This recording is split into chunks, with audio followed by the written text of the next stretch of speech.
സ്ത്രീകളിലാണ് basically രക്തക്കുറവ് അല്ലെങ്കിൽ anaemia എന്ന് പറയുന്ന പ്രശ്നം കാണുന്നത്. അത് is it because of periods, അതല്ലെങ്കിൽ വേറെ എന്തെങ്കിലും കാര്യങ്ങളുണ്ടോ? ഗുഡ് ഒബ്സർവേഷൻ ആണ്. ബിക്കോസ് പീരിയഡ്സ് ഒരു കോൺട്രിബ്യൂട്ടറി ഫാക്ടർ ആകാം. ഇതിപ്പം ഈ ചോദ്യത്തിൻ്റെ ഒരു കമ്പാരിസൺ പറയണമെങ്കിൽ പനിയുടെ കാരണം എന്തുവാന്ന് ചോദിക്കുന്ന കൂട്ടാണ്. പനി ഇപ്പോൾ ഒരു അസുഖം കൊണ്ടല്ലല്ലോ പനി വരുന്നത്. അങ്ങനെയാണ് അനീമിയ. അനീമിയയുടെ കുറവിന് പല കാരണങ്ങൾ വരാം. അതിനകത്തെ ഒരു കാരണമാണ് അയൺ കുറയുക. അയൺ കുറയാനുള്ള ഒരു വഴിയാണ് ബ്ലീഡിങ് വഴി പോകുന്നത്. അത് ലേഡീസിൽ പീരിയഡ്സ് ആകാം. എന്ന് വെച്ചാൽ എല്ലാം ലേഡീസിനും അനീമിയ വരണമെന്നില്ല. എക്സസീവ് ബ്ലീഡിങ്, ആവശ്യത്തിലധികം നമുക്ക് പ്രൊഡ്യൂസ് ചെയ്യാൻ പറ്റുന്നതിൻ്റെ കാട്ടും കൂടുതൽ നഷ്ടപ്പെട്ടാലേ ആ പീരിയഡ്സ് അങ്ങനെ ഉണ്ടാക്കുകയുള്ളൂ. പക്ഷേ നമ്മുടെ ഒരു സൊസൈറ്റിയിൽ ladies are ready to accept.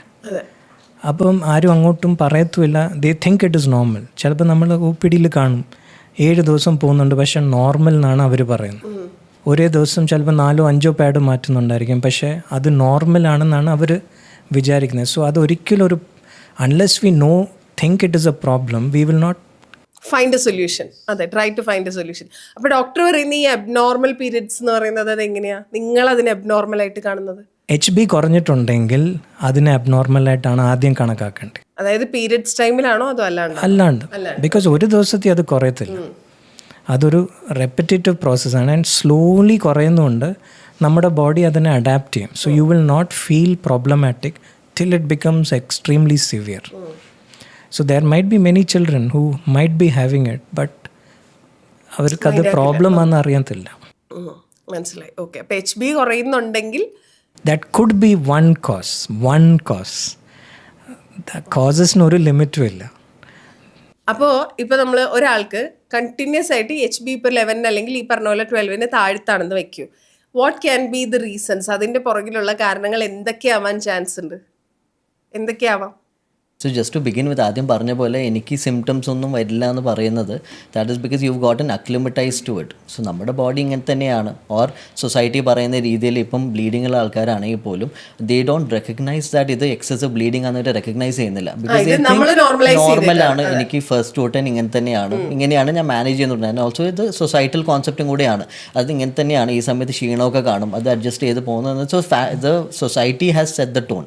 So അതുകൊണ്ടാണ് നമുക്ക് മനസ്സിലാവാത്തത് ഇതൊരു സിംറ്റം ആണെന്നുള്ളത്. സോ ഫസ്റ്റ് നമുക്ക് ആ ഒരു അവയർനെസ് കൊണ്ടുവരണം ഇങ്ങനെയുള്ളതും സിംറ്റംസ് ആണെന്നുള്ളത്. പിന്നെ ഒരു മിസ്കൺസെപ്ഷൻ എന്ന് പറഞ്ഞാൽ ഈ ബ്ലഡ് കുറയുന്നത് അനീമിയ എന്നുള്ളത് അണ്ടർ ഡെവലപ്ഡ് നേഷൻസോ ഭക്ഷണം കഴിക്കാത്ത ആൾക്കാരോ അങ്ങനെ വരുന്നതെന്നൊക്കെയാണ്. സോ നമ്മുടെ നാട്ടിൽ അറ്റ്ലീസ്റ്റ് കോമണൈസ്ഡ് കാണുന്നത് most will be IT professionals who come to us with ഇങ്ങനെ വേഗ് സിംറ്റംസ് ആയിരിക്കും.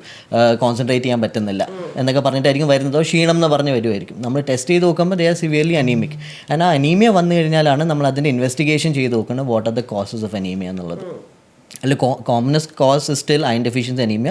അതൊരു ന്യൂട്രീഷണൽ കോമ്പണൻ്റ് ആണ്. നമ്മുടെ ന്യൂട്രീഷൻ കുറവ് കൊണ്ടോ എക്സസീവ് ബ്ലീഡിംഗ് കൊണ്ടോ വരുന്നതാണ്. അതേപോലെ ഒരു ന്യൂട്രീഷണൽ കോമ്പണൻ്റ് ആണ് vitamin deficiencies, vitamin B12, folic acid, അങ്ങനെ സർട്ടൻ വെറൈറ്റീസ് ഓഫ് ആൾക്കാർ. വെജിറ്റേറിയൻ ഡയറ്റ് മാത്രം ഫോളോ ചെയ്യുന്ന ആൾക്കാർ, ഇപ്പോൾ നമ്മുടെ നാട്ടിൽ കുറേ ആൾക്കാർ സ്പെസിഫിക് ഡയറ്റ്സ് ഫോളോ ചെയ്യുന്ന ആൾക്കാരുണ്ട്. So that causes restriction in certain micro nutrients. So അതിൻ്റെ ഡെഫിഷ്യൻസി വന്നാലും നമുക്ക് അനീമിയ വരാം. അത് ഒരു കോമ്പണൻ്റ് മാത്രമേ ഉള്ളൂ. ചില ആൾക്കാരിൽ അനീമിയ വരാൻ ബ്ലഡ് പൊടിയുന്ന ചില അസുഖങ്ങളുണ്ട്. അതിന് ഹീമോലൈറ്റിക് അനീമിയ എന്നാണ് പറയുന്നത്.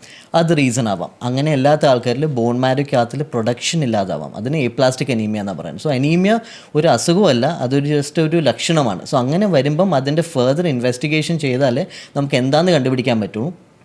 ആൻഡ് എന്താണെന്ന് കണ്ടുപിടിച്ചാൽ അതിന് ട്രീറ്റ്മെൻറ്റ് ചെയ്യാൻ പറ്റുള്ളൂ. So if instance iron deficiency ആണെങ്കിൽ അതിൻ്റെ ട്രീറ്റ്മെൻറ്റ് എളുപ്പമാണ്. നമ്മൾ അതിനെ സപ്ലിമെൻറ്റ് ചെയ്യണം ആൻഡ് കോസ് കണ്ടുപിടിച്ച് കോസിനെ ട്രീറ്റ് ചെയ്യണം. സോ മെനറേജിയാണ്, അതായത് എക്സസീവ് ബ്ലീഡിംഗ് ആണെങ്കിൽ അതിനെ ട്രീറ്റ് ചെയ്യണം. ഓർ ന്യൂട്രീഷൻ്റെ കുറവാണെങ്കിൽ ന്യൂട്രീഷൻ നമ്മൾ സപ്ലിമെൻറ്റ് ചെയ്യണം. അങ്ങനെയാണ് ട്രീറ്റ് ചെയ്യുന്നത്.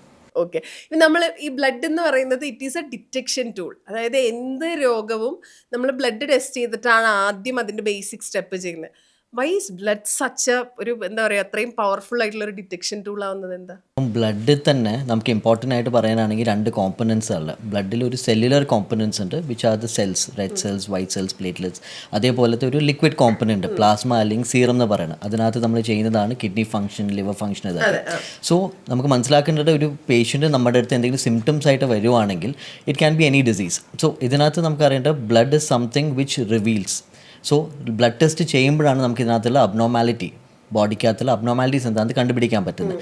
സോ അത് ക്ലിനിക്കൽ ഹെമറ്റോളജിയിൽ നമ്മൾ കൂടുതൽ ഫോക്കസ് കൊടുക്കുന്നത് ഈ സെല്ലുലർ കോമ്പണൻസ് ആണ്. So red cells, white cells, platelets, ഇതിനകത്ത് വരുന്ന മാറ്റങ്ങൾ അത് കുറയുന്നതാണോ കൂടുന്നതാവാം, അതിൻ്റെ റിലേറ്റഡായ മാറ്റങ്ങൾ. ഇപ്പം റെഡ് സെൽസ് കുറയുകയാണെങ്കിൽ അനീമിയ എന്ന് പറയും. അതല്ലാതെ ബ്ലീഡിങ് വരാം പ്ലേറ്ററ്റ് കുറയുമ്പം, അല്ലെങ്കിൽ ചില ആൾക്ക് ബ്ലഡ് ക്ലോട്ട്സ് വരാം, അല്ലെങ്കിൽ അബ്നോർമൽ സെൽസ് വരുന്ന ബ്ലഡ് ക്യാൻസേഴ്സ് വരാം. ഇതെല്ലാമാണ് ക്ലിനിക്കൽ ഹെമറ്റോളജിയിൽ വരുന്നത്.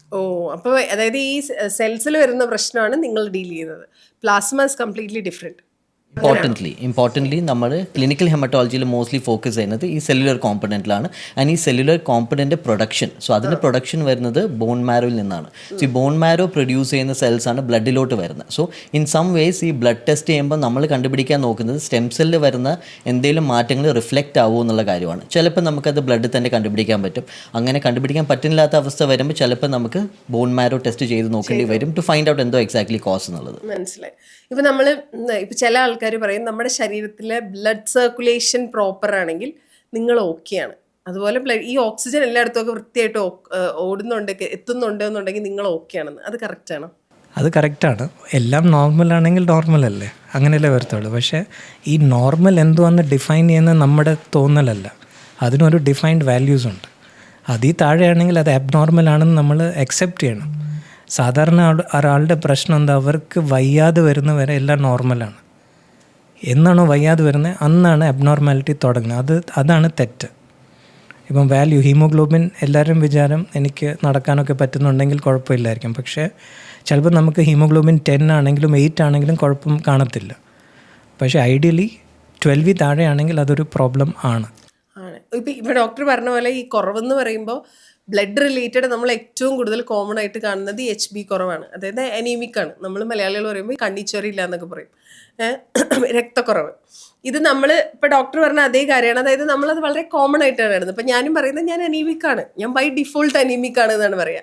അത് ഒരു എന്താ പറയുക, ഒരു ട്രീറ്റ് ചെയ്യേണ്ട കണ്ടീഷനാണോ ആക്ച്വലി ബീയിങ് അനീമിക് എന്ന് പറയുന്നത്? 100%. നമുക്ക് എൻ്റെ ലൈഫ് എനിക്ക് ജീവിക്കാൻ 100% പൊട്ടൻഷ്യൽ ഉണ്ടെങ്കിൽ 12 ഹീമോഗ്രാമിൻ്റെ പകരം ഞാനിപ്പോൾ 9 ഹീമോഗ്രാമിലാണ് ജീവിക്കുന്നതെങ്കിൽ you are wasting your life living at 75% of your potential. You might be happy with it, but that is not your potential. You have every right to live normally. That is. പക്ഷെ ഇപ്പം ഞാൻ നോക്കുമ്പോൾ ഞാൻ നോർമലാണല്ലോ. ആ normal നമ്മൾ 75 normal മാത്രം കണ്ടിട്ടുള്ളൂ. ആ ആൾക്ക് 75 നോർമലായിട്ട് തോന്നും. അതേ ആൾ 100 പോകുന്നതാണ് അതിൻ്റെ വ്യത്യാസം അറിയുന്നത്. ഇപ്പം പഠിക്കുന്ന പിള്ളേരാണെങ്കിലും ഒബ്വിയസ്ലി അവർ നോർമൽ ഹീമോഗ്ലോബിൻ ഉണ്ടെങ്കിൽ അവരുടെ ഗ്രാസ്പ്, അവരുടെ ഫറ്റീഗ്, സ്റ്റാമിന എല്ലാം മച്ച് ബെറ്റർ ആയിരിക്കും. They might be use to lesser function, പക്ഷേ they don't deserve to live like that. If you are, then you deserve to be better. സേഡാക്കി. അപ്പം 12 ആവണം HB അല്ലേ? അത് ഞാനൊരു റഫ് പോയിന്റ് എന്ന് പറഞ്ഞോളൂ. അപ്പോൾ നമ്മളൊരു കട്ട് അതിൻ്റെ താഴത്തേക്ക് പോകാൻ പാടില്ല. 11, 12, 13 ആണ് figures. Okay. 13 and below in a male, 12 and below in a non-pregnant lady, 11 and below in a pregnant lady.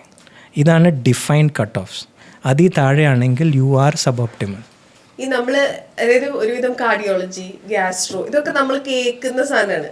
Haematology എന്ന് പറഞ്ഞാൽ അത്ര കാര്യമായിട്ട് കേൾക്കാറില്ല. അപ്പോൾ നമ്മൾ പഠിച്ചിട്ടുള്ളത് വെച്ച് haematology is the study of blood, ഇതാണ് നമുക്കറിയാവുന്നത്. അതല്ലാണ്ട് നമുക്ക് എന്തൊക്കെയാണ് പറഞ്ഞുതരാൻ പറ്റുക? ഇതാണ് മെയിൻ പ്രോബ്ലം ഹിമറ്റോളജിയുടെ. ബിക്കോസ് പല ആൾക്കാർക്കും ഹിമറ്റോളജി എന്ന് പറഞ്ഞാൽ ആക്ച്വലി ബ്ലഡ് ആണെന്ന് പോലും, എന്തുവാണ് ബ്ലഡ് വെച്ച് ചെയ്യുന്നതെന്ന് പോലും അറിയില്ല. ചിലർ വിചാരിക്കുന്നത് ബ്ലഡ് ടെസ്റ്റ് ചെയ്യുന്ന ഡിപ്പാർട്ട്മെൻറ്റാണ് ഹീമറ്റോളജി. ചിലർ വിചാരിക്കുന്ന ബ്ലഡ് ട്രാൻസ്ഫ്യൂഷൻ ചെയ്യുന്ന ഡിപ്പാർട്ട്മെൻറ്റാണ് ഹീമറ്റോളജി. പക്ഷേ ഹീമറ്റോളജി എല്ലാം ചേർത്തിട്ടുള്ളൊരു ഡിപ്പാർട്ട്മെൻറ്റാണ്. അപ്പം നമ്മുടെ മെയിൻ ഫോക്കസ് രക്തത്തിനെ ബാധിക്കുന്ന രോഗങ്ങളെ കണ്ടുപിടിക്കുക, അതൊരു പാർട്ട്. എന്നിട്ട് അതിനെ ട്രീറ്റ് ചെയ്യുക. ഈ 2 പാർട്ടിനും ചേരുന്ന ഡിപ്പാർട്ട്മെൻറ്റാണ് ഹീമറ്റോളജി. ആൻഡ് രക്തത്തിനെ ബാധിക്കുന്ന രോഗങ്ങൾ എന്തുമാകാം.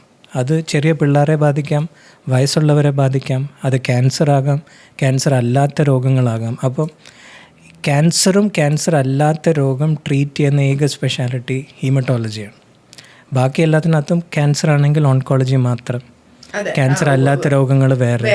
പക്ഷേ ഹീമറ്റോളജിനകത്ത് ക്യാൻസർ അല്ലാത്ത രോഗങ്ങളും ക്യാൻസറിൻ്റെ രോഗവും ട്രീറ്റ് ചെയ്യുന്ന ഒരു യുണീക്ക് സ്പെഷ്യാലിറ്റിയാണ് ഹീമറ്റോളജി. ആൻഡ് പൊതുവേ നമ്മൾ ട്രാൻസ്പ്ലാന്റ് എന്ന് പറയുന്ന സർജറിയാണ് നമ്മുടെ മനസ്സിൽ വരുന്നത്. പക്ഷേ ഹീമറ്റോളജിയാണ് ഏക ഫിസിഷ്യൻ സ്പെഷ്യാലിറ്റി എന്ന് വെച്ചാൽ സർജൻസ് അല്ലാത്ത ഒരു ഗ്രൂപ്പാണ് നമ്മൾ. Still we are the transplant people in bone marrow transplant. So ഇതൊരു യുണീക്ക് ഇൻ്റർസെക്ഷൻ ഉള്ള ഒരു ഫീൽഡാണ്. അപ്പോൾ ഇതിൽ 2 പോയിന്റ് ഉണ്ട്. ഒന്ന് ഹെമറ്റോളജി അല്ല ഹീമറ്റോളജിയാണ് അല്ലേ. രണ്ടാമത്തേത് ഈ ബ്ലഡ് കുറവ് തൊട്ട് ബ്ലഡ് ക്യാൻസർ വരെയുള്ള ഇതിന്റെ ഡിറ്റക്ഷൻ, അതിന്റെ ട്രീറ്റ്മെന്റ് ഉൾപ്പെടെ എല്ലാം നിങ്ങളാണ് ചെയ്യുന്നത് Yes. അല്ലേ? Yes. ഈ 2 പോയിന്റ്സ് അല്ലേ ഉള്ളൂ to make it very simple.